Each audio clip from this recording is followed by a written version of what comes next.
They told me they could hire 5 junior architects for my salary. She grinned as she handed me the termination letter. Nothing personal, just numbers. My name is Alexander Monroe. I'm 58, and for 20 years I served as lead network architect at Coveline Residential Group. I designed every data center, coded the core routing engine, and built the disaster recovery protocols that kept thousands of tenants connected and secure. Yet here I was, boxed out by a newcomer who barely knew the difference between TCP and UDP.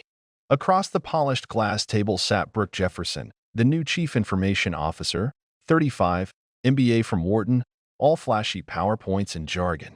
Behind her, Linda from HR tapped her pen, ready to outline severance. 3 months' pay plus accrued PTO. I accepted the folder with a nod. Is there anything else? I asked. Brooke looked momentarily rattled. No, thank you for your service. I stood, shook hands, and walked out with 2 decades of work in a single cardboard box. My colleagues avoided my gaze in the hall. The receptionist lowered her eyes to mask sympathy. In the parking garage, my phone buzzed an unrecognized number. I ignored it. At home overlooking Lake Erie, I poured bourbon over ice and watched evening sailboats drift across dark water. My wife, Elena, squeezed my shoulder. What now? She asked. I shrugged. Opportunity, I hope. What Brooke didn't know was that I had woven every protocol, every fallback, every encryption layer into the Coveline network. It was a fortress, but one whose keys lived only in my mind because each time I requested documentation staff, she said, next quarter. That quarter never came. I joined Coveline when it was Harbawalk Properties, 3 windswept apartment buildings and a single patched router wedged behind a soda machine. The owner, Frank Dalton, rescued me from a layoff and said, build us something that works. Over 2 decades, I grew that skeleton into a cloud hybrid organism spanning 90 properties in 5 states, tenant portals, smart HVAC, automated payments, biometric access, AI-driven energy grids, predictive maintenance. Then Frank retired, and his daughter Madison sold to a private equity fund that believed every engineer was interchangeable. Consultants arrived like locusts promising digital disruption. They renamed us Coveline and renamed my life's work, Legacy Debt. I warned them, don't shred the engine. They smiled and began rewriting PowerPoints that mapped my code base to sunset phases. A week before I was cut, I was asked to migrate to a shared innovation space, corporate speak for half a cubicle by the supply closet.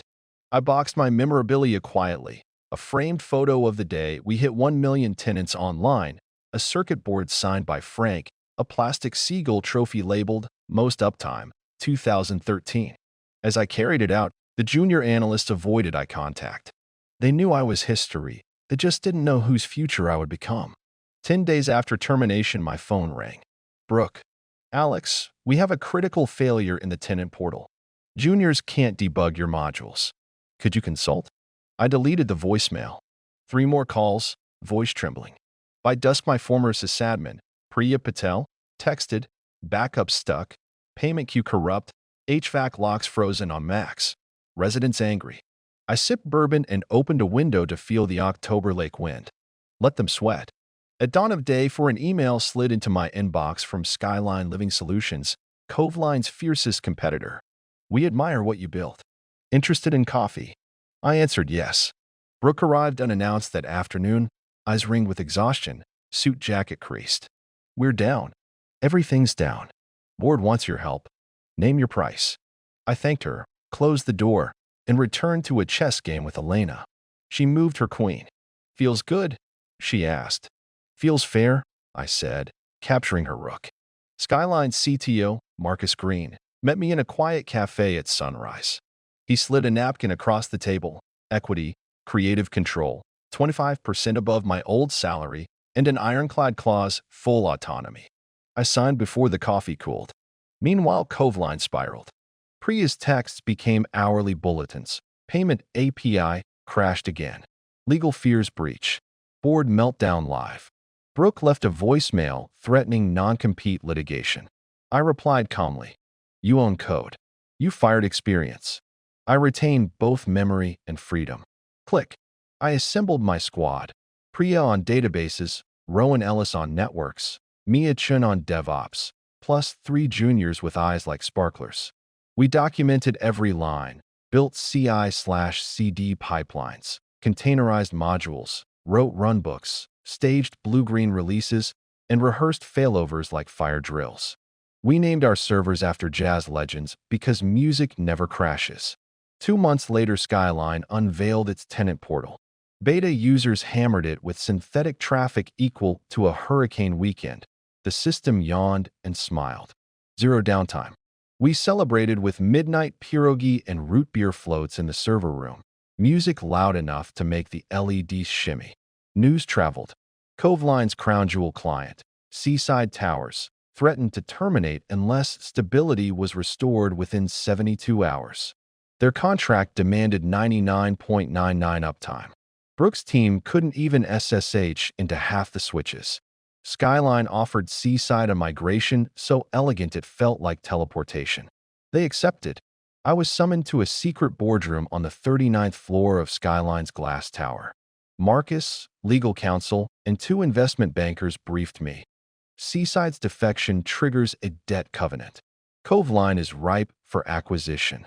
I nodded, feeling something between vindication and sorrow for the employees still trapped there. We drafted plans, a white knight buyout that would preserve jobs but retire the rot. A crisp November morning saw us in that old broom closet server room where my journey began. Dust motes floated in sunbeams as I unscrewed the last spinning disk, serial number 00002, my original failover drive. It whirred reluctantly, then powered down, close enough to a Viking funeral. That same afternoon, Skyline announced the purchase of Coveline Residential at 12 cents on the dollar. The private equity partners blamed unforeseeable technical liabilities. Madison Dalton released a statement. We acknowledge Alexander Monroe's foundational work. I read it on LinkedIn while Elena grilled salmon on our deck. The lake reflected a peach sky. Integration was brutal but glorious. We merged data with surgical scripts, retired crooked routers, built dark fiber links, and instituted a principle we called PDT, Public Documentation Transparency. Every engineer, from intern to VP, could trace a packet from click to commit. Shadow knowledge became shared knowledge. One evening, an envelope arrived stamped from the State Attorney General. Brooke had alleged I caused sabotage. The investigation lasted 3 weeks and ended with a terse memo. No findings of wrongdoing. Turns out sabotage requires intent. Excellence requires none. Spring thawed the lake. Skyline Coveline, now rebranded Shore Sky Communities, rolled out a mobile app fully integrated with SmartLock tech. Residents could check packages, adjust thermostats, and livestream parking lot cameras. App Store ratings soared. Tech magazines called it the gold standard of prop tech. I attended the ribbon cutting at a renovated complex once plagued by outages. Children chased drones shaped like carp. Seniors tested the voice-activated elevators. A little girl tugged my sleeve and asked, "Are you the guy who makes the internet work here?" I laughed. Sometimes. Mostly I help other people do it. Later that night, I walked the quiet corridors where sensors dimmed lights in my wake. I realized the true architecture wasn't hardware or code. It was trust. Lines of human connection documented and replicated until failure had nowhere to hide. I never sought revenge. I pursued mastery. Expertise isn't overhead, it's oxygen. Undervalue it, and the organism gasps. Remove it, and collapse echoes louder than any resignation letter. So when the world underestimates you, breathe deep, walk away, and build a place where excellence is welcome. If you do it right, even your old enemies will one day queue for oxygen at your door. The buyout closed in January, but the drama refused to end. A week after the ink dried, Coveline's former consultants, now unemployed, filed a class action claim alleging wrongful termination due to my personal vendetta. Reporters hounded my front porch, trying to film a grainy clip of the villain who toppled a company. Elena brewed coffee, handed me a steaming mug, and said, "Give them nothing but the truth." So I invited the most persistent journalist, a young man named Casey Lowry, inside. I let him see every scar. Casey expected scheming. He found documentation. I opened our Git repository, Scrolled through commit comments going back 2 decades. Each told a story. Added redundancy after Blizzard knocked out Erie Fiber. Pushed hotfix while my newborn slept in ICU. Deprecated insecure cipher suites before breakfast. Casey's eyes widened. You kept everything. That's what builders do, I said. His article went viral. The man who documented himself out of a job and into power. Shore Sky's board loved the PR, but attorneys fretted. Brooks' legal team now argued my memo history proved I'd built deliberate obscurity. The phrase felt like poison. I pulled an all-hands meeting. On a giant screen, I showed a maze, then a glass bridge. Obscurity is a maze, I said. Documentation is a bridge. I announced a bounty program. Any undocumented dependency discovered earned the finder a golden bridge pin and a $500 bonus. Pins became fashion statements. Slack lit up with celebratory emojis. Projects accelerated. We rolled out predictive leak detection sensors, drone-guided roof inspections, and a tenant loyalty platform that gamified recycling. Residents earned rewards for lowering carbon footprints, redeemable for rent discounts. Occupancy surged 5% in 6 months. But legacy ghosts still lurked. One Thursday at 2:17 a.m. my pager screamed. Cross-tenant data anomaly, cluster delta. I remote connected from our bedroom. Code streaming in red. Someone was scraping tenant profiles using an old API token from the Cove Line era. I shut the gateway, traced the IP, an offshore data broker farm. Our quick patch prevented exfiltration, but PR fallout loomed. I drafted a disclosure, then called Seaside's management at dawn. Total records accessed, 17, all test profiles. They thanked us for honesty, renewed early, and doubled their footprint. 6 months in, Shore Sky's revenue graph leaned upward like a sail in steady wind. Yet I felt restless. Success can dull edges. So I proposed a hackathon, 48 hours to imagine the future of connected living. The only rule, pair senior and junior in every team. Prize, a weekend on my sailboat, the Elena Grace. Ideas exploded. Wall panels that projected calming horizons, elevators that played residents' favorite songs based on phone proximity, AI compost advisors. The winner, a junior named Devin Ortiz partnered with Priya, built NeighborNet, a peer-to-peer mesh that kept essential services running even if the internet failed. We shipped a pilot within 8 weeks. Buildings once vulnerable to storms now pulsed with autonomous resilience. Regulators called. Could Shore Sky brief the Federal Infrastructure Committee on urban resilience? Marcus and I flew to D.C. where marble halls echoed like data centers. Cold, vast, humming with protocols only insiders heard. In a packed hearing, I described a future where smart communities shared surplus energy, bandwidth, and even rooftop gardens. A senator asked, Mr. Monroe, is profit your motive? I answered, profit is airspeed, purpose is lift. Back home, Brooke resurfaced on social media claiming credit for ideas she never understood. Her followers attacked, ours defended. The noise threatened to drown signal. I posted one line, documentation over gossip. Then I logged off and went sailing for 2 days, phone sealed in a drawer. When I returned, Ranger greeted me with wet paws and a chewed subpoena, Brooks' latest attempt at litigation.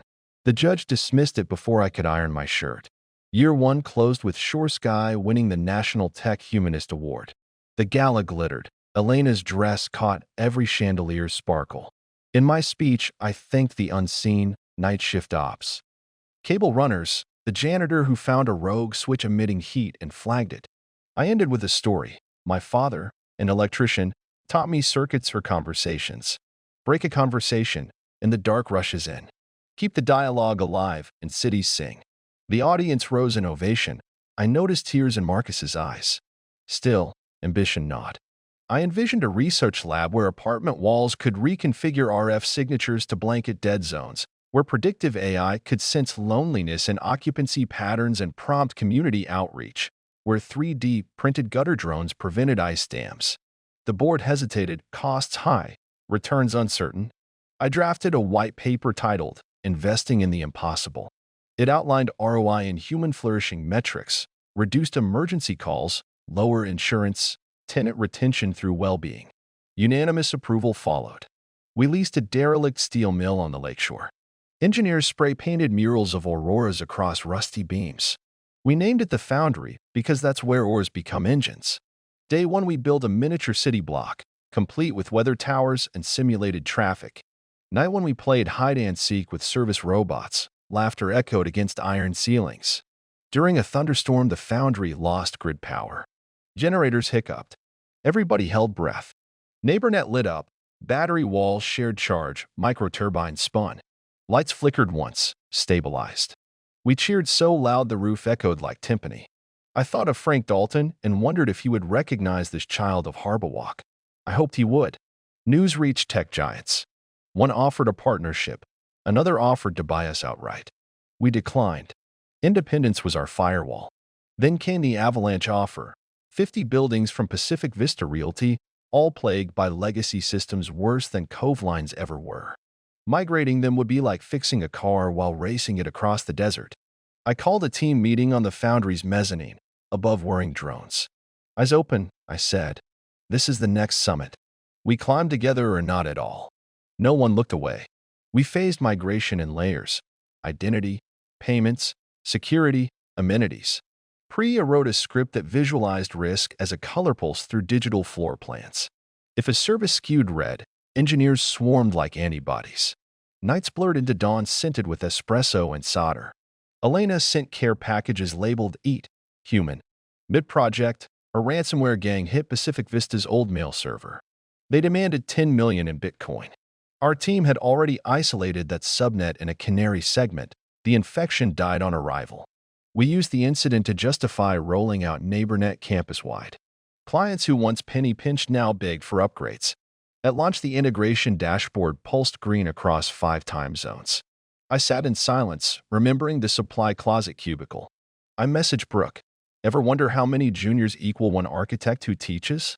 She never replied. I could end the tale here, but stories, like networks, loop. So I'll close the loop where it began, at Lake Erie.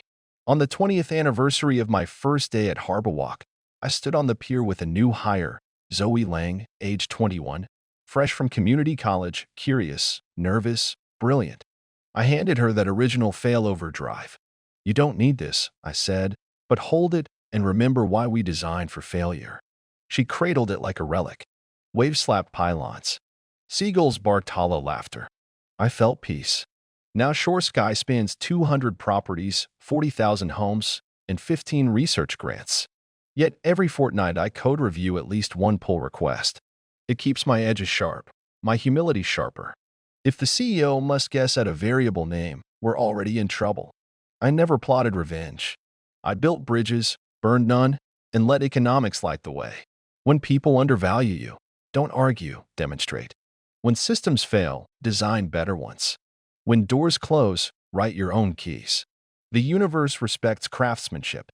And if anyone doubts it, show them the documentation. It never blinks, never forgets, never lies.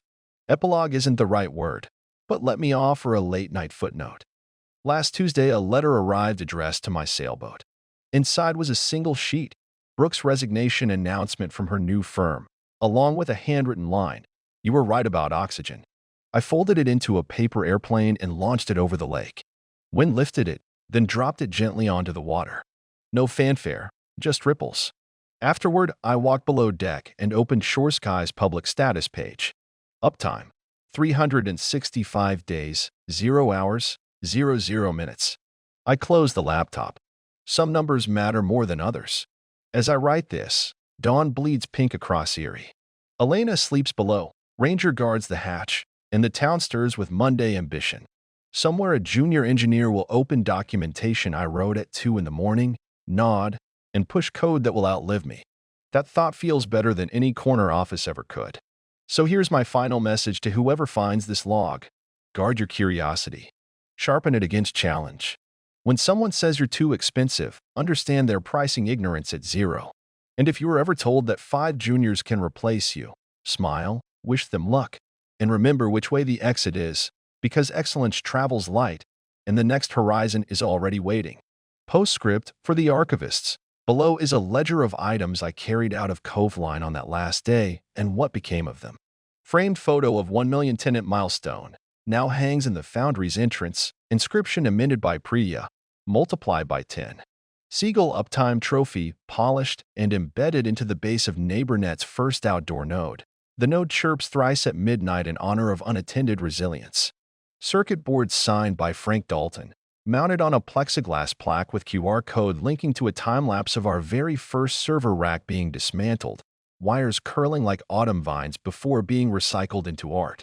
Cardboard box itself, recycled into a prototype drone chassis by Devon. The drone's call sign is Cardbird, and it delivers spare parts across the campus roof network. Folder containing severance papers, shredded, pulped, and pressed into 300 business cards for our internship program. On the back a line reads, "Your possibility outshines your papers." And finally, the termination letter, laminated and taped inside the janitor's closet at headquarters. Legend says that every new hire must read it aloud during orientation, then sign the back. The tradition isn't about humiliation. It's about acknowledging that mistakes, like ghosts, lose power once you invite them into daylight. If you ever tour our facilities and stumble upon that closet, run your fingers over the signatures, ink laid by coders, cleaners, executives alike. Feel their grooves. Those ridges are tiny topographies of redemption. They remind us that every downfall can be recharted into a roadmap, that culture is a version-controlled story, and that somewhere between hubris and humility lies the syntax of survival. Remember, resilience is not a feature. It is the heartbeat of every worthy system. Guard it, teach it, share it, and it will carry your name further than any title ever could. Be brave,